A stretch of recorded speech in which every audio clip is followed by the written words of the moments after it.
And we're live with our 237th episode of Absolute AppSec.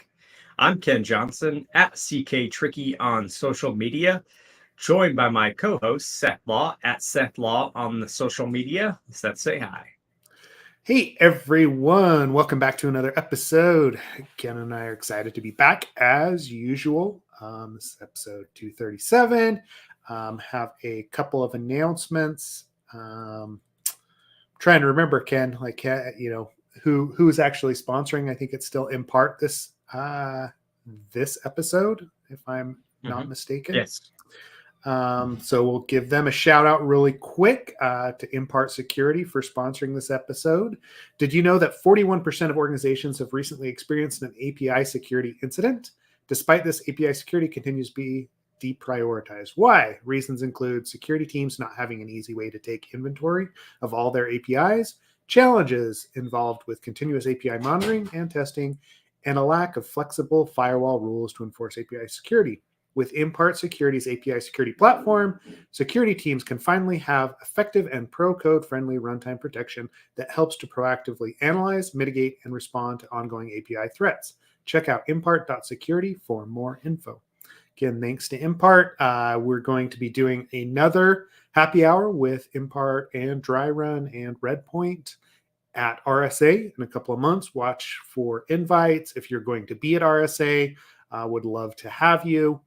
We don't have all of the media and the signups figured out quite yet, but it will be coming pretty soon. We're working through all the logistics right now.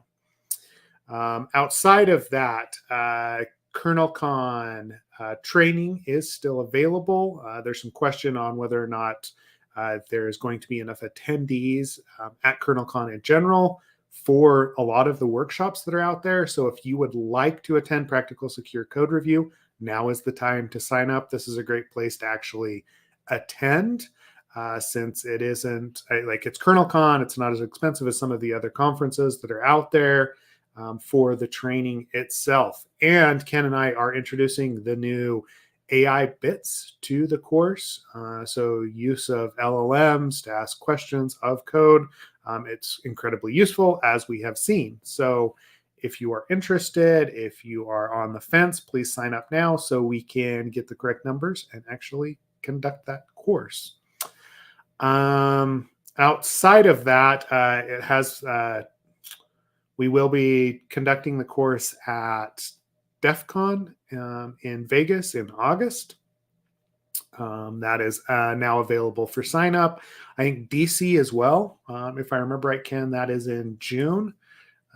So training.defcon.org. We'll see what happens with those ones. June 27th and 28th in DC is also on the calendar. So there's quite a bit actually happening across all of the training platforms and opportunities here in the next couple of months. Ken and I we do want to make it back to Europe to train as well. So we're looking at some options there. We will let everyone know once we have an idea of what that looks like. Ken, anything else before we launch into some of the topics for today? Nope. Cool. It's all the housekeeping stuff, all the housekeeping bits, right? Yeah, is what it is. Let's see. There's a few articles. We got some fun ones today. First things first, though. As always, Crocs and socks, baby. Show the socks again, right, Ken? Oh, are you wearing your Crocs? I don't have the Crocs on or anything, but yes. Voila. Yes. If you would like a pair of Absolute AppSec socks to go with your Crocs, attend the happy hour or find us at KernelCon or any of the conferences. Ken and I will have those with us. We are putting together something for RSA too. Yeah. So you're at RSA, right? I'm not crazy about that. Okay, all right. Yeah. You might have said that too. I might have missed it, but yeah. It's okay. Ken's ignoring me now, right? Like he's heard my voice way too much, so it's just tuning me out. Definitely not reading some of the stuff I didn't get to yet. That's definitely not what's going on. definitely not going on, right? Like, well, the first article that I'm posting today is not really an article. This is a new course that's actually been posted by Microsoft to GitHub. And actually, let me show it really quick because I like this is more on useful things to share with people getting into security, or who need a primer in all the things that we talk about, right? So when I talk about Crocs and socks, this comes right into it, right? Like this is the same sort of stuff that I remember reviewing years ago when I was in school, or we should actually drop in there for people getting into the industry. If you don't have a background in security, or you've never taken a course in security in general, and you're lost on some of the topics that we cover, or that people just in general are covering in articles, in the industry or at DEF CON, this is a good place to start, right? The idea here is that you need to get a handle on what it is. What the core cybersecurity concepts are. So, they call out the CIA triad. I know I always talk about AAA. CIA is confidentiality, integrity, and availability, right? So there are three security principles that security controls are built around, right? Like confidentiality inside of an application. How do you protect data in flight, at rest? How do you not expose it, right? Like all that kind of jazz, right? Like the other parts of that triad, integrity and availability, also fall into it. But I dig the layout here and how they go through each of these different items. And they even have the quizzes, right? If you want to actually kind of like prove your knowledge out after you've reviewed the different concepts, videos that go along with it, but why these are important, why we talk about them, what the practices are. Zero trust, for example, right? Like that's been a big one in the last couple of years, or the last, in the last year, I should say, right? But I don't know, Ken, right? Like when these pop up, like these sorts of, trainings for people to get into, right? Like if I'm talking to interns or college students, this is the base level of knowledge that I want them to come into the industry with, so they know whether or not this is something that they want to do. Is there are there specific concepts in here that you are interested in, or are there other places that you would push someone to read or play, things to do in addition to this? Yeah, no, I mean, so obviously dry run, we're, essentially, I guess we just started calling ourselves a SAST plus, right? SAST plus capabilities. And because of that business model where you take people's code, we obviously have to go through third-party security questionnaires. What's neat about, well, and if you've ever had to go through one of those like vendor risk assessment questionnaire thingies, they ask you a lot of questions that are similar to compliance. Like, do you have a security policy? What is your incident response plan? What's your infrastructure policy stuff? All that. What's really neat here is that even for someone like me that's been in the industry a long time, but I am a busy CTO, right? I still am like at the end of the day, yes, I do security, but I'm also like, I have obviously my job that I'm trying to say is more than that. And it's nice to have a resource like this where I can go in there and maybe validate that I've written out all the things that make sense, relevant things. I think it's, a good reinforcement tool. And so that's for my own, professional interest, or from my own personal interest there, or professional interest. Also, I think what's neat too is I could share this with some of my team as well, to reinforce some concepts and whatnot. So that is, because I have developers that are not necessarily security people, a couple developers that are not security people. They have security knowledge, but I think this could really benefit them as well, in some cases. So anyways, I think it's pretty cool that they put this out. And I'm not just saying that. Actually, you know what I need to do? I need to start dogging on the stuff that Microsoft puts out, because otherwise people are going to think, yeah, I get made fun of for being a I don't even work for them. I don't think I have any stock in them anymore. Anyways, I don't have any like affiliation with Microsoft. I just happen to like stuff like this. But yeah, man, I got to start like dogging on them so people don't think I'm just some, I don't know, shill. What did but yeah, for in terms of for like, so that's me, but like I think for new people, this is great. This is wonderful. This is actually something I can hand all the people that ask me, how do I get started? Because obviously I get that question, or I don't know, maybe it's not obvious, but to you it'd be obvious because I know you get that question a lot too. Like, how do I get started? Yeah, well, and we have How do I quite a few learn? people that do jump into Slack or to other places, right? Like from a student perspective, that ask about like different, core concepts. And I mean, traditionally, it's been more of like the application security, like, hey, they have to build on an AppSec program now.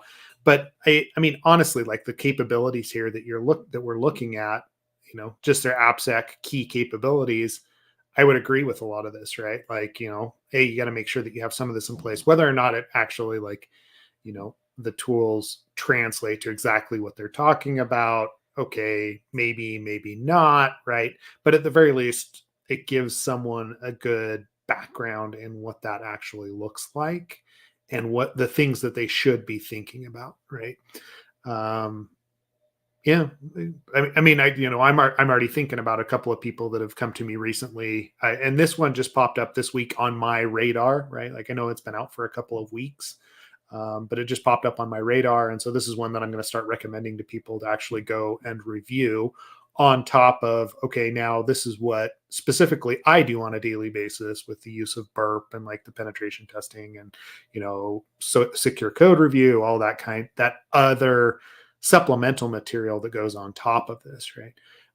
But at the very least, it would give people an idea of, hey, am I more interested in the DevOps side, the network side, red teaming, right? Like, all the different aspects of security. Because we struggled with that for a long time in defining what those different bits were and what people were interested in. So yeah, it's good stuff. I don't think there's much else to say about it on the podcast specifically outside of go check it out. Let us know what you think. It's just going to be useful for people as they introduce others into the industry or just need a refresher, right? I want to dig in. I want to click on some of the video links to see what else is going on in there. But at the very least, it's a great resource to have. So keep it in your back pocket.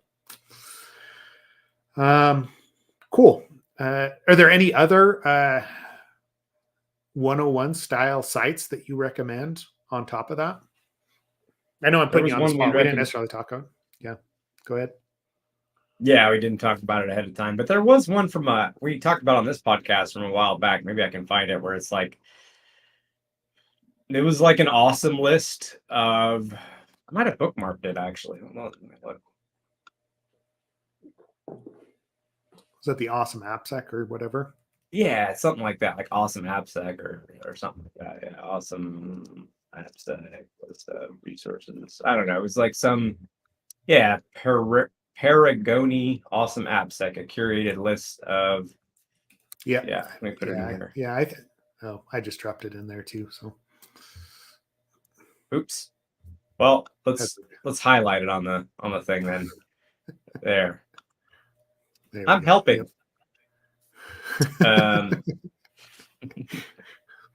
No, I mean so that was cool. I thought that was a great resource, and it's something I've shared with people before as here's how to get started, here's what to learn kind of resource. Yep. Yeah, it's not as probably laid out as that course is from Microsoft, right? It's definitely more a collection. Some of those may dig in deeper, right, to specific core concepts, around like Perl, Python.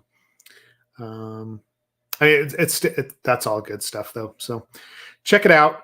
If you have other resources that you recommend, jump into Slack and share them across, right? Like we're always trying to curate a list of those.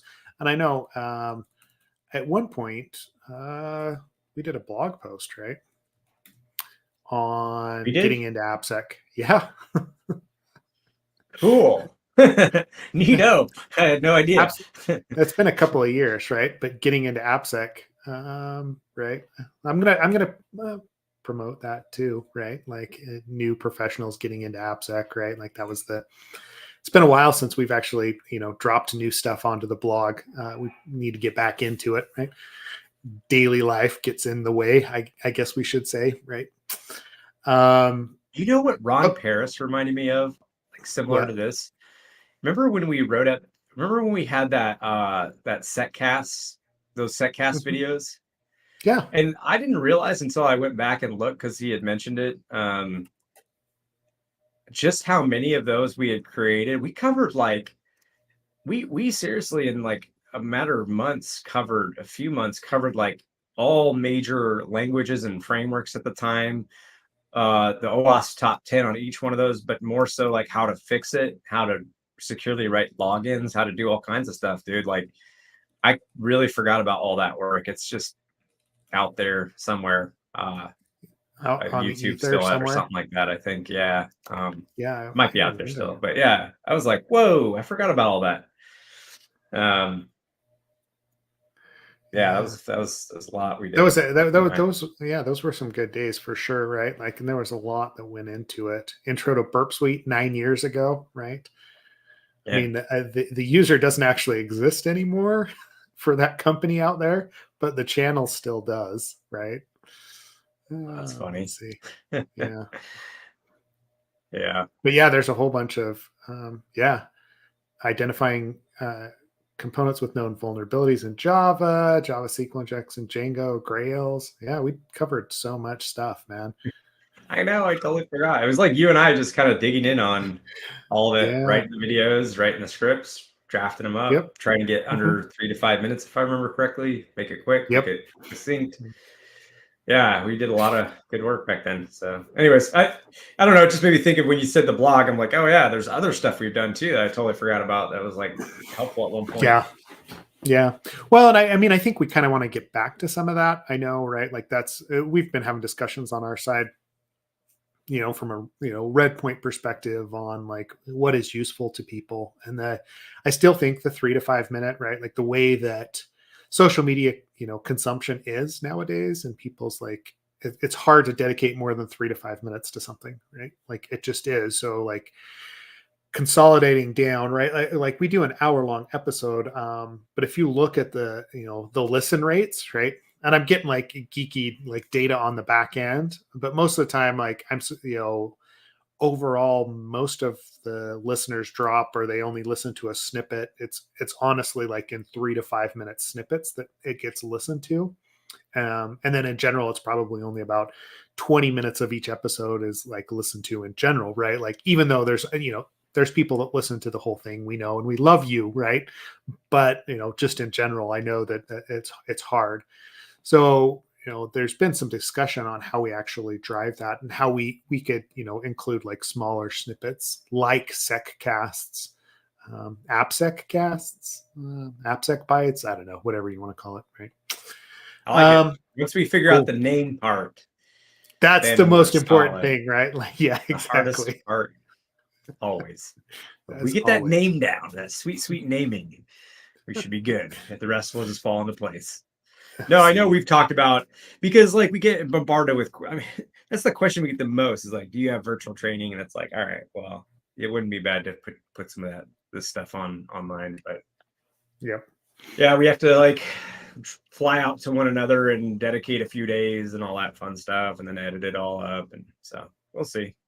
Should It's yeah. on the It's timeline, we'll see. I'm sure it'll on happen. the timeline. We'll see. Yep, it's coming. It's just a matter of when, right?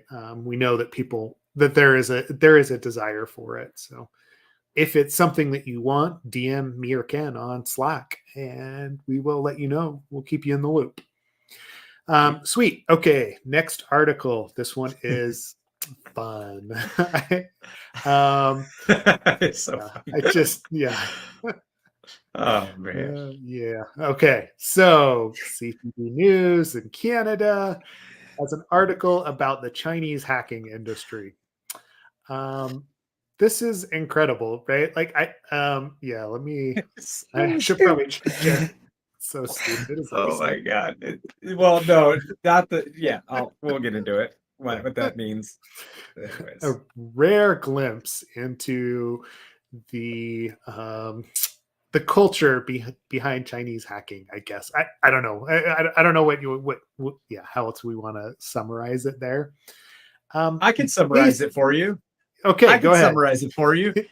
Companies that steal things illegally from other countries do shady things in their business practices. The end. The end. All right, so that was it. That was it. That's the article. That's the whole article in a nutshell. That's why I said it's so stupid, because it cracks me up. They go into all these details, like they try to get officials to purchase their contracts because of being wooed by women and booze and whatnot versus having an excellent product. Can we just take a step back for a second and talk about the excellence in the product and what the product is? It's stolen data from other countries that you're selling to your own government. Yes. What is the point of this article? They do bad things. I mean, are you kidding me? Their whole business model is bad things. I mean, I don't. Anyways, not anyways. No, let's just continue this thread out.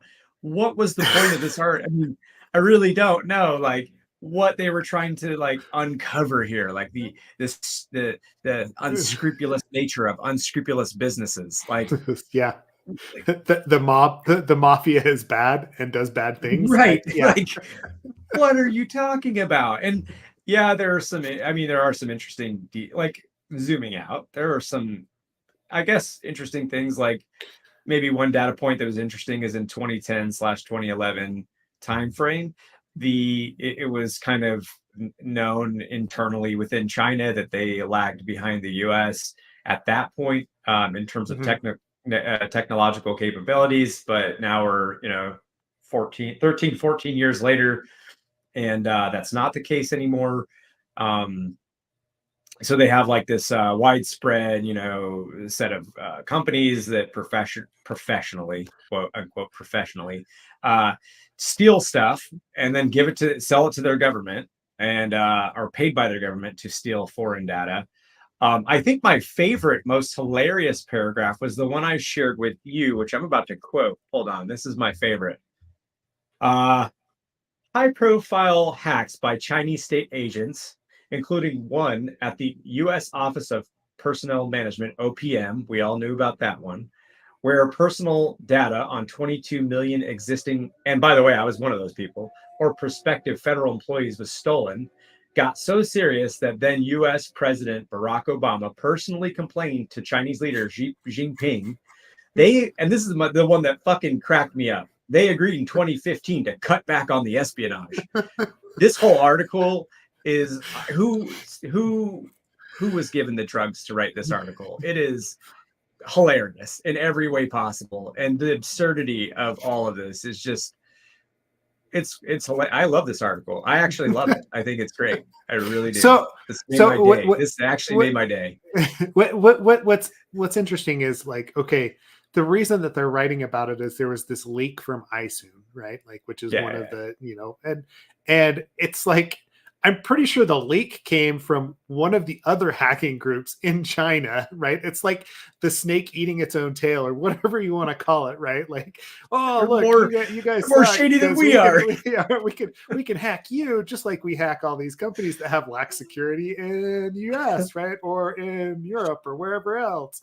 And we're going to leak this data. And I wonder if they like blackmailed them first too, right? Like, did they encrypt it all and then try to like, it's just, nothing in here is that shocking. And so like CTV News or whatever, they're reporting on this leak because we probably don't see as much of that over here, right? Like I mean, I know in like my interactions with normies, like people that aren't in the industry, right? They're always afraid about Chinese and Russian hackers, right? They just are, right? Like that's the line that they get, is that that's where like the nation state hacking is happening. And yes, there is some of that, but I think most of it is happening at in groups like this, where it's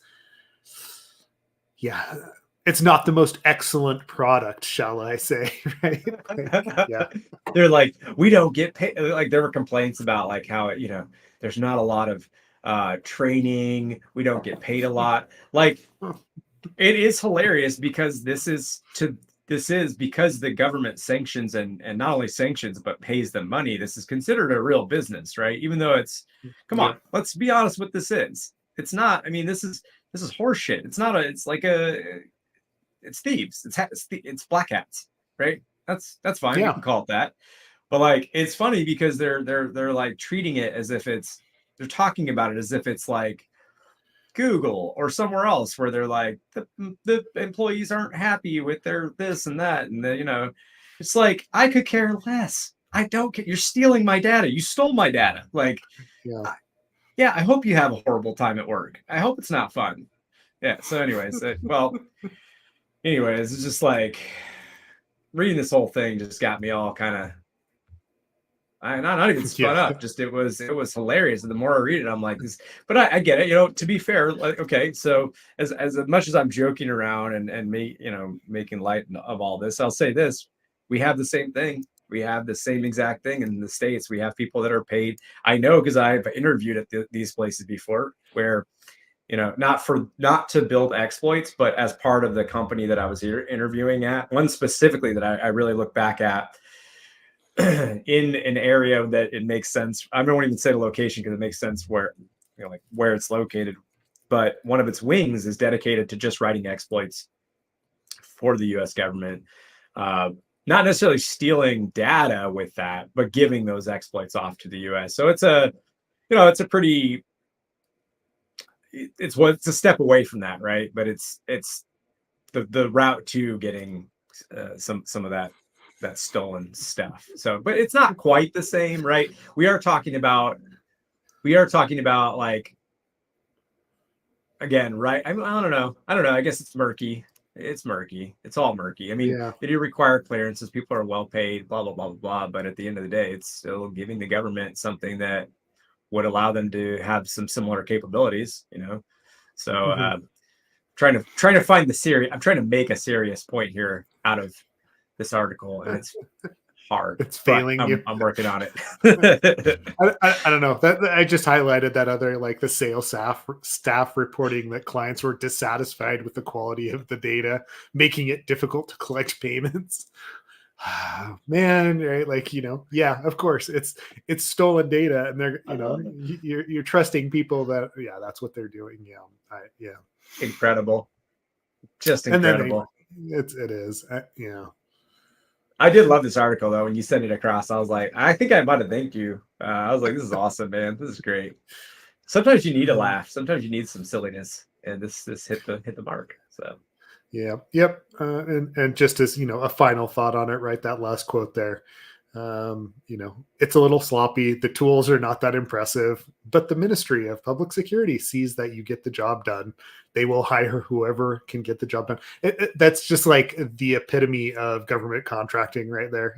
I just it doesn't have to be hacking, just in general, right? Like you get the job done. It's fine, right? Yeah. I don't know, man. I think the epitome of government, the U.S. government, is whoever costs the least, uh, Hmm. and can promise contractually to get the job done. Whether they get the Well, job but done, yeah, we're not. yeah. That's not. But isn't in the contract? Are they Contract, yeah. least expensive? Cool. Yeah. Cool. Well, that's just it, right? Like, what do you get when you hire someone that's, the least expensive? It's a little sloppy. It's not that impressive, right? Like, it might get the job done or at least might meet the contractual agreement, but that's about it, right? So, Yeah. yeah. Yeah. Anyway, Well, so, yeah. I will say that really hope working conditions improve in your thievery factories. Good luck, best of luck with your thieveries, and yeah, I don't know, whatever. Um, cool. I guess I'm in a snarky Cool. mood today. Yeah, no worries, no worries. It's all good. So, so the next one that I want to, so we like, hyped Microsoft up and everything. Now we want to, I want to talk about all of the repos that are being spawned at GitHub and Microsoft that host malware, right? This malware campaign that's going on. Mhm. Let me throw the blog post in there about it. Were you able to read up on this, or let's just No, get this is your actually the initial one. thoughts? Oh, you didn't get to it This and quite the yet. this and the quantum cryptography one I did not get to yet. Okay. I mean, But I had so heard about it. yeah, I had heard about this, but yeah, do you want to summarize or? yeah. Well, I mean, I guess it's pretty summarized. Over 100,000 infected with the title alone. Mhm. So, like, basically, this is we've talked about software supply chain security quite often on the podcast, right? And this is feeding directly into this. There have been multiple campaigns against software supply chains over the last couple of years to infect the package repositories, to infect code repositories, to do malicious things, right? And it feels like the companies or the actors, I shouldn't say companies, the actors that are Oh, I doing see. this um, are are moving from repository to repository or from like technology to technology to see what is most effective, right? So we saw this in npm. What was it, about a year ago, where you saw that huge spike in new packages, like tens of hundreds of thousands of new packages that were just typo squatting is basically what it was.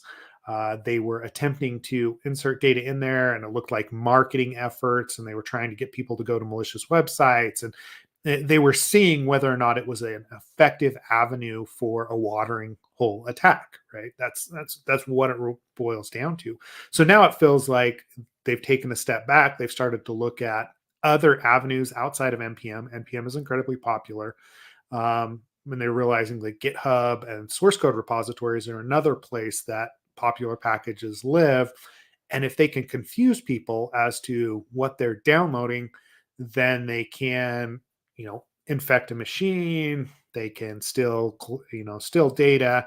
And so they are cloning repositories of popular packages, right? That's what's happening. Then they're inserting malware into those packages and then spamming the internet with the value or with the URL to the new package that they've created. So they're just trying to induce confusion so that some people download and install, run that new code as opposed to the clean code. And at that point, they get infected, they get taken over, they can steal data and everything else, right? Um, and so it's this is a difficult problem. It comes down, like we talk about the CIA triad, right? Like go back to the Microsoft discussion, and this is an integrity issue, right? Like how do you validate that the code that you are getting is in fact the code that you intended to download and to run and to install? A lot of people, I mean, there's a lot of repositories that are out there. Sometimes it gets really confusing. I'm thinking specifically about those languages that pull directly from GitHub to install packages. Right, like most of those are not like official sounding organizations, right? It's somebody's GitHub repository, and it could be like Joe Bob developer / my package, right? That's getting installed. So it's easy for this typo squatting to take place, especially if we've got bots that go in and favorite, right, that new repository. They do other things to actually promote it. It's going to lead to additional confusion and to additional installs. Yeah, so I'm going off, Ken, but like, what are your thoughts here? I mean, you were obviously involved on, product security side of things at GitHub previously. Um, what are your thoughts on something like this happening? Is it something that was discussed previously? I'm not sure how much you can go into that. Yeah, so they're Yeah, it's actually well, okay, so I'll just start with like there's some murky territory with it. So just because when I was at GitHub, our policy was that we're there to host code. And Hmm. some of that code's going to be malicious. Some of that like meaning some of that code's going to be used can be used maliciously, but it also might be training data for something. It might be a lab related piece of content. It might be, um, there's a number. I don't know. There's a number of reasons why, valid reasons why malicious code might be uploaded, and also there's this thing of where does it become sort of where do you draw the line behind um, kind of just allowing stuff to exist and say, well, we just don't, we're just here to host code, whether whatever that code does, or not even code, content, PDFs, whatever it might be, we host stuff. That's what we do. We take stuff in and we host it. And so, but however, there are limits to that. Obviously, there are DCMA takedowns that occur. There's like, so you can actually request to take things down, and then you can select like a category, right? So it could be obviously anything that's gross stuff out there, distributing explicit images and stuff like that. That's an obvious bad. Got to take that down. DCMA stuff, when it comes to IP and all that you got to take stuff down if that's accurate. The claim that you're violating something like that. There's a handful of other reasons. If the malicious content's being used and weaponized to attack the ecosystem, then I'm going to guess, and I'm not going to say this is 100%, but I'm going to guess that GitHub has a problem with that and would address that. So that's just to get best guess, but that's sort of like the kind of, since you asked, you worked there, how would that go? That's my best understanding. Now, going a step further, it has been known for a long time now. Obviously, there's some variations here. Some of it's a little, because you see that they talk about forking to another repo or cloning an existing repo, infecting them, uploading back to GitHub with identical names. So like I would assume, maybe you're valid one Seth Law at some code is the name of the repo, and mine would be CK Tricky some code, and now mine's the vulnerable one. And then linking from Stack Overflow, from Slack, Discord, wherever, to my CK Tricky fork with the malicious code. That's one level. But another level, I suppose, would be interjecting into packages to then install that packages on like whatever PyPy or npm or wherever, to then download that infected cloned repo. So that kind of touches on, what I'm saying is that kind of touches on the package manager to a GitHub repository relationship. Now, if you go back to something like our secure code course, when people ask us about package management, things where things can go wrong, we always talk about like how Golang has this ability to pull in from a GitHub repo directly versus like going to a package manager, so you could just point at a repo. And at that time, when this was a very popular, and I don't know if it's, I'm just talking about at the time that we were talking heavily about this at GitHub specifically, which I think was like 2018, 2019. Ben Balter had there's a blog post out there in the world about it from Ben, but and it was just like a very tiny little nugget thrown out there, but he had done a namespace retirement for a reason. So what was happening was namespaces, so namespace means, a repository, like a name with owner, NWO. So like CK Tricky / some code, that's an NWO. So you put that in your Golang package, and you point you point to that repo and say, I want to pull in this package. Well, what if I gave up that namespace and I just got rid of the CK Tricky thing. And someone decided they wanted to take over the CK Tricky organization and then create that same repo. And then they basically just become the package manager for that one package by unretiring that namespace or taking over that unclaimed namespace, that now open namespace. So then Ben put into place retired namespaces, which then said, like, if you meet these certain metrics, you can retire that namespace and nobody can take over it, so we can block these types of attacks. And I know as time went on, more and more was built around that capability for these kinds of reasons. So just to like bubble all of the thoughts that I have up, that's pretty much everything I have in terms of my GitHub experience and what I know about attacks like this. I don't know if that's helpful, but that's kind of a brief history lesson. No, it is right. Like, so, I mean, and this is the hard thing when you're running a package repository or an SCM in this case, is that you are a watering hole for these types of attacks. There's just no getting around that. The more popular you become, the more likely it is that someone's going to use you to attack your users. That is the nature of running a package repository, right? Or a code repository.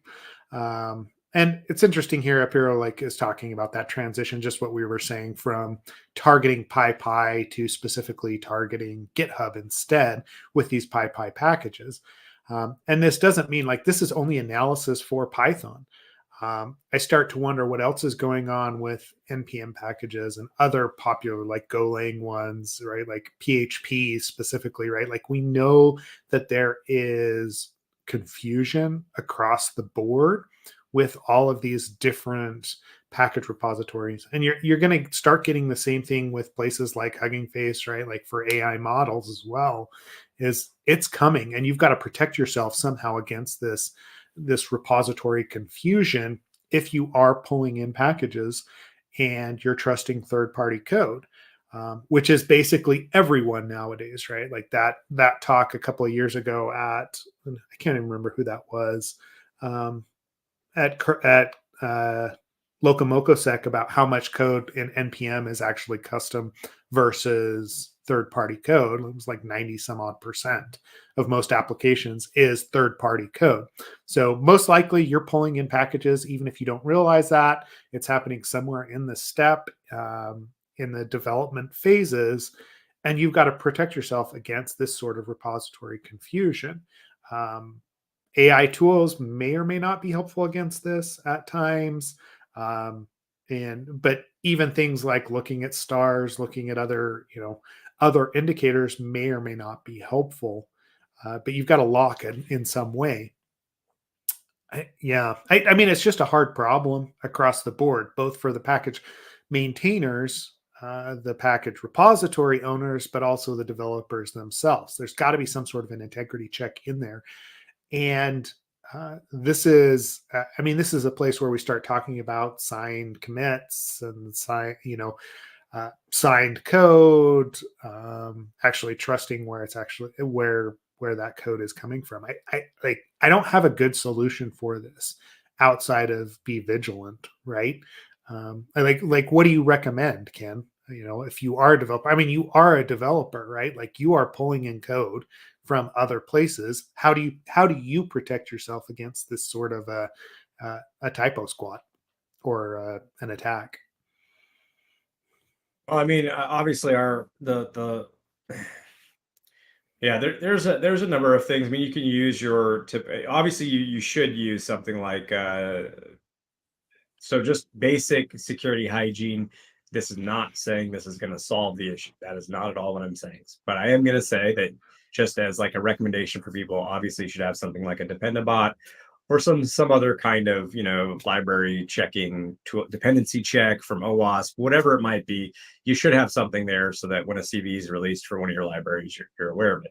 Having said that, one of the biggest complaints, as somebody who gets on a lot of calls with man, there's a lot of complaints with the tooling out there right now. I will tell you that. And one of the biggest ones I get with like SCA vendors are that people will tell me consistently that they get they get a lot of noise out of that, and that because oftentimes the noise is not actually impacting them. Maybe they're not using the library in the way that it would, be vulnerable or whatever. And because then they need to go back and do essentially an upgrade, right? And that can lead to all kinds of lost productivity. And I'm not saying that I don't think you should update your libraries. Absolutely, I think you should stay up to date. But sometimes it can break things, and until they've maybe fixed something and patched something, it's maybe not the best for you. And so that's what I hear a lot of, is that a lot of this stuff gets put on the back burner. A lot of it's just noise, and it costs a lot of money. But nevertheless, still good to have some sort of heads up about your dependencies, tooling in place. Not a bad idea. Beyond that, I think also one thing that I would highly recommend and that I do myself is that if someone's adding, like, this is actually why in our product, if someone touches a package file, it's considered sensitive and begins to elevate your markers for risk. And, obviously, once you reach a certain level of risk, we start warning. And then beyond that, when it's past the risk, then we alert on it. And that's the same sort of approach that we use internally. I mean, that's the same. We use our own tool. Plus, I have a few requirements of people, like in terms of what they're installing, how often we just install with new libraries, and then making sure that we vet the libraries that we're using, and then of course use tooling to know if a CD has been released. But what that doesn't address is that period of time where somebody's infected something and nobody knows about it yet, which I guess is what, not I guess, I mean, that's what this company that put out the blog is trying to do with their product, which is, have heuristics. I mean, I saw they had a call graph, they had deobfuscation, they use LLMs to perform analysis. They have a few different techniques they mention at the end of the article to sort of look for things in real time before CVs come out. I like what I see out of socket.dev. If nobody's been looking at them, Socket's pretty dope. Been a huge fan of following their Twitter account, because there's always, if you follow their Twitter account, they have, is it Socket.io or Socket Dev? I can't remember. Socket.dev. Yeah. Is that it? Yeah. They've got an awesome Twitter account, because every time they find something that's like pretty crazy, and actually they'll even link up. Actually, you know what? I have up in my browser one that I was looking at and I thought was really cool, because they show that it has a child process. So they say AI has identified this package as malware, has a strong signal because it uses or it requires a child process. Here, let me just put it up on the screen. It's got 2 other warnings, but with enough of those aggregated, it says, okay, this is risky, and we should do some manual analysis and validate it. And sure enough, turned out to be vulnerable in the Mongoose package. Wow, of all places, I didn't even catch that it was Mongoose. Neat, because Mongoose is huge. For those that don't know, MongoDB is a pretty significantly used. I don't know that what's it called? It's not a database, but it's a document store. But it basically is a database, but it's with documents. And Mongoose No is a SQL connector for database. Node.js. Yeah, no SQL database. Yeah, thank you. So if you look at the pack, it says this module accesses the system shell. Accessing the system shell increases the risk of executing Are you arbitrary sharing code. this? I thought, did I put it in, where did I put it? Did I not put it somewhere? Did you drop it in Slack? Oh, did I put it in? Oh, you dropped it into Slack. There you go. Here, I put it here. That's okay. Yeah. Okay, you're gonna do that? Yeah, I got it. Cool. I thought at one point on this I had seen an alert for the fact it was using base 64 encoding for the payload. I could have swore I saw that somewhere. I don't see the alert now, or I'm not looking in the right place. But anyways, I think that's pretty cool when companies build tools that do stuff like this. Yeah. That's an interesting, right? Like, malware. Why? It's intended to create a reverse shell. I mean, it definitely has, like OS platform, PowerShell, child process. Yeah. I mean, the indicators of malware, they get to be pretty interesting, right? Like, both on the development side, the client side, like how how attackers go about or how actors go about obfuscating or attempting to do different things. A lot of times on the back end, they don't necessarily obfuscate all that well. Like you can see here, right? Like this is very obvious when you look at the code itself that they are, they're attempting to do something malicious, especially, why else would Mongoose be running PowerShell, right? Like with a bypass with whatever this code block actually is.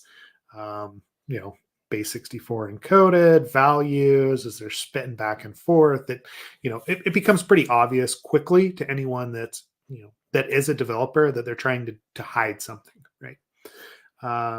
And but it's great that we have tools that are out there to detect it, right? So if you're not using something like socket.dev, at the very least, you could build you can take some of these indicators like what Apiro posted as well, right? If you're running PyPy and you start to see some of those exec functions being run out of the norm, right? That's a huge red flag that, you've pulled something in that is malicious. Part of this in general is just a process, right? Like, hey, we need to be aware of what the threats are when we're pulling code down.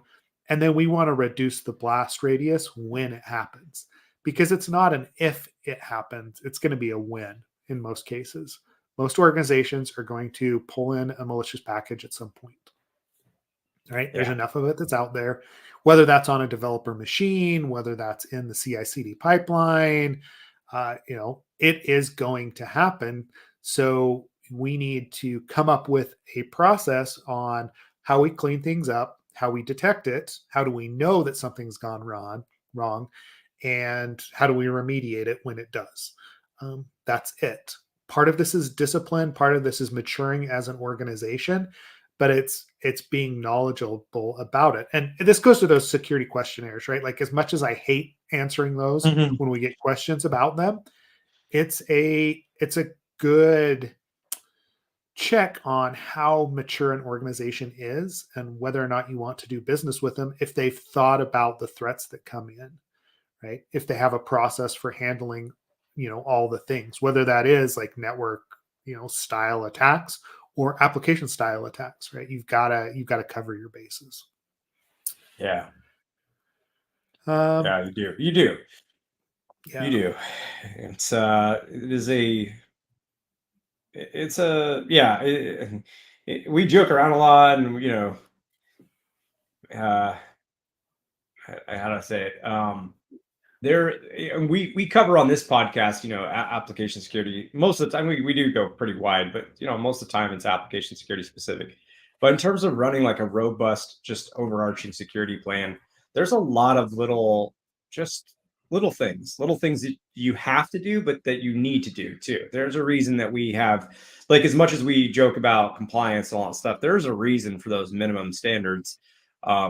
Well, for one, people wouldn't do it if there weren't minimum standards. So that's a pretty good reason. But also those minimum standards are things that are recommended. Like it's actually very helpful when things go wrong to have policies and plans written out, to do tabletop exercises, to have multiple layers of protections, from endpoints to your cloud infrastructure or whatever, your data center, whatever you're doing there, and everything in between. There's a reason for all of it. And it goes back to the Crocs and socks of security, not just AppSec. The very boring, basic things that are very, very necessary and important, and aren't as maybe they're not making headlines, but no, these are the important things that keep you out of the headlines. Yeah. Or at least minimize the impact of those, what's put in those articles. Well, and that's where the blind spots occur, right? Like, and as new technology pops up, like the discipline isn't always there, right? So you talk about like the MasterCard breach from a few years ago, right? Like, or that data dump that happened through a contractor. It says they're moving into the cloud space and they don't necessarily have a good grasp on the threats that were involved with that, entrusting a contractor. And the Crocs and socks didn't happen of taking away access, of like onboarding and offboarding. And so all of a sudden this contractor was able to, hop through, pull data down, and there was a huge breach that happened, right? That wasn't necessarily because MasterCard doesn't have, a planning process. It's just that the technology is moving so quickly, right? Like, and again, we're in an AI hype cycle right now, so the same thing is happening there. That companies that traditionally have had have taken a disciplined approach to security may or may not actually have those same sort of controls built into the new technology or to the new technology stack, which is why it's so exciting to get involved with the new technology as it comes up, right? Like, I mean, you and I experienced this during like the mobile explosion that happened, right? Like early days of iOS and Android, the amount of API calls and like unprotection of data. Like I can't call it anything else, like on those devices, how easy it was to get at people's private data on a device if you were to steal it, because the platforms were so immature. And it wasn't a knock on necessarily Google or Apple at the time. It was just, it was new tech. We didn't necessarily, have a full idea of what that security landscape looked like. And so there was no controls built into those technologies for a large organization to take advantage of. And now there is, right? The same thing's going to happen in AI, right? As LLMs get more refined, we're going to build more controls into those to actually protect data, to protect consumers, to protect developers. And we're trying to do the same thing on the package management side of things, right? So GitHub is trying to protect against that. I mean, I'm sure they're starting to investigate, like you're not there now, but I'm sure they're investigating uses of LLMs for detecting this kind of thing as packages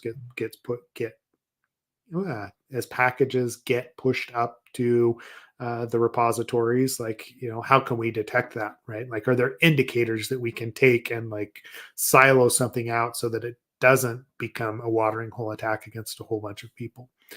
Yeah. And then you have socket.dev, you got Apiro, you got other places that are doing it externally. So like in general, we're going to get there. It's not all doom and gloom, but there's, you don't want to be the one that actually gets exploited before we have all the controls in place. Yeah. So pay attention, right? Like, just plan on it.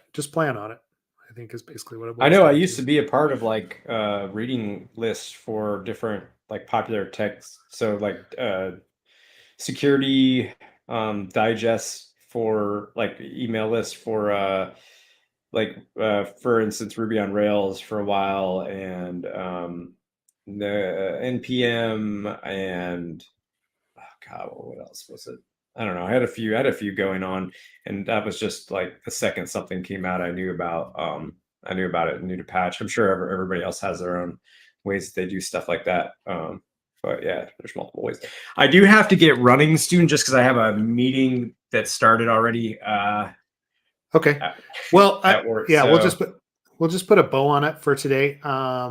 Appreciate everyone listening. Join Slack if you've got further questions. Obviously, like we'll be back, and there's more things to discuss. We have some guests that we are inviting. We'll have some more interviews coming up. I know we haven't done as many this year so far, but we will swing back into that.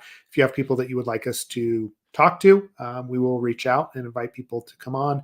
Just let us know who that is. Otherwise, stay safe out there. Check out check out Slack, join us, and we'll catch you all next week. Yeah, thanks for listening, everybody. Yeah. Just that. I always like to thank you, listeners, because without you all, there's no point in us doing this. Just be talking to the air. So thank you for listening to us blabber on. Appreciate it. All right, everybody. Catch you online. Ciao.